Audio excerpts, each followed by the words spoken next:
Welcome to the National Cryptologic Museum Spotlight Series. I'm Rob Simpson, the museum librarian. And I'm Spencer Allenbaugh, I'm the collections manager. Today we're at the warehouse and we're going to explore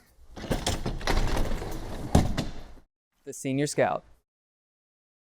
So now we're inside the Senior Scout. What is a Senior Scout? So a Senior Scout is a U.S. Air Force intelligence gathering compartment is probably the best way to explain it. Okay. Now that compartment is packed with crypto equipment and it's actually packed inside of the cargo bay of a C-130 airplane. So just a normal C-130? So it's not a normal C-130. It would have been modified. So they would have put a rear door on it with antennas, and they would have put different landing gear on it, which would have made it easier to put the system in there entirely. And that whole process would have taken about 48 hours to get it ready for missions. To roll it in and refit everything? Roll it in, refit it, everything. Yeah. Cool. So you said missions. What kind of missions? So multiple missions over a very long period of time, but one of the main missions that they did, one of the first, was actually Operation Desert Storm and Operation Desert Shield, which was done by the Marines. Now, the Marines would have called it Senior Warrior, not Senior Scout. No, of course. They're Marines. Yeah. But when they're running it, it would have been a crew of about 12 that would have run through here.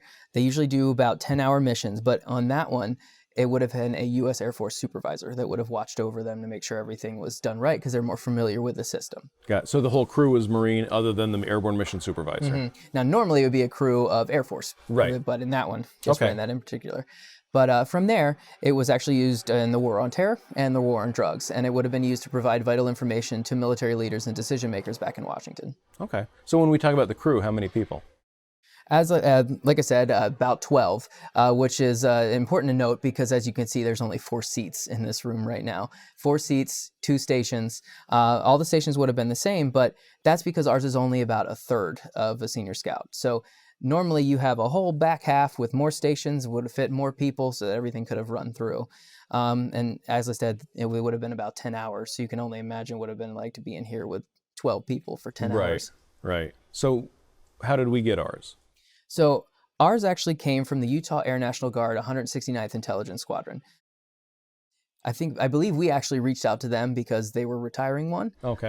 And they actually cut it into a third for us and then held it from 2014 till about 2017 when they shipped it to us. Okay. And so when they cut it, they also sanitized it. They took out any classified gear and any classified material. Absolutely. And that process does take time. So. Okay. Yeah. Is there anything else? No, there's nothing else to add other than to say thank you for watching.